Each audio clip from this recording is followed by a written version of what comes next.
Hello friends, welcome to home food zone. இன்றைக்கி இந்த வீடியோவில் குழந்தைங்கள்லேருந்து பெரியவங்க வரைக்கும் எல்லாருக்குமே ரொம்ப ரொம்ப பிடிச்ச மாதிரியான ஒரு ரெசிபி.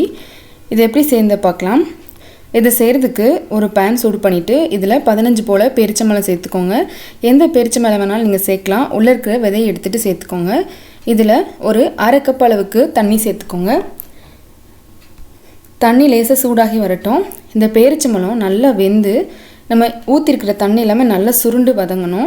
இப்போ பார்த்திங்கன்னா நல்லா கொதிக்க ஆரம்பிச்சிருக்கு. ஒரு 4லேருந்து 5 நிமிஷம் வரைக்கும் கூட டைம் எடுக்கும். இப்போ பார்த்திங்கன்னா நல்லா சாஃப்டாக வெந்திருக்கு. தண்ணியில் நல்லா குறைஞ்சி வரட்டும். இந்த ஸ்டேஜில் நம்ம இதை ஸ்டவ் ஆஃப் பண்ணிவிட்டு வேறு ஒரு பவுலில் மாற்றிடலாம். இப்போது இன்னொரு பேன் சூடு பண்ணிவிட்டு இதில் 2.5 கப் அளவுக்கு பால் சேர்த்துக்கோங்க. பால் நல்லா கொதித்து வர ஆரம்பிக்கட்டும். இப்போ இது கூட சேர்க்குறதுக்கு ஒரு சின்ன பவுலில் 1.5 டேபிள் ஸ்பூன் அளவுக்கு கோதுமை மாவு சேர்த்துக்கோங்க. இது கரைக்கிறதுக்கு தேவையான அளவுக்கு பால் சேர்த்துக்கணும். நான் ஒரு 1/4 கப் அளவுக்கு பால் சேர்க்குறேன். இது நல்லா கலந்து விட்டுக்கோங்க. கொஞ்சம் கூட கெட்டி இல்லாமல் நல்லா ஸ்மூத்தாக கலந்து எடுத்துக்கோங்க. இந்த அளவுக்கு நல்லா மிக்ஸ் பண்ணிவிட்டு இப்போ இதை நம்ம பால் லேசாக கொதிக்க ஆரம்பித்ததும் உள்ளே சேர்த்துடலாம்.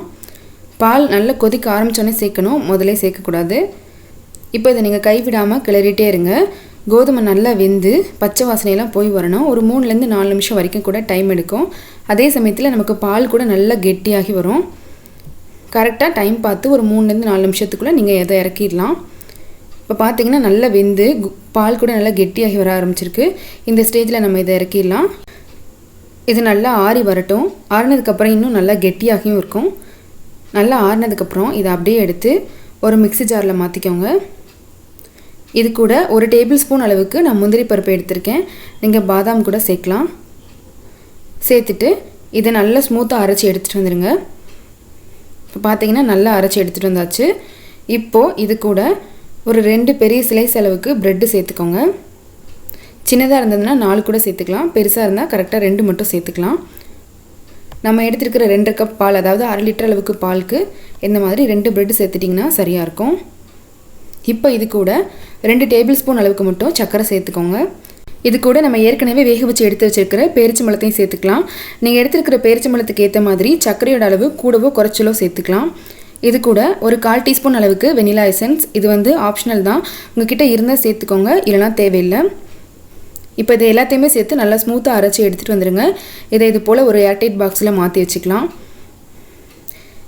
இப்போ இதை டைட்டாக மூடி வச்சு ஒரு 5 மணி நேரம் அளவுக்கு ஃப்ரீசரில் வச்சு எடுத்துகிட்டு வந்துடுங்க. இந்த மிக்ஸ் வந்து நல்லா கெட்டியாகி வரணும். அது வரைக்கும் நம்ம இதை கண்டிப்பாக ஃப்ரீசரில் வச்சு எடுக்கணும்.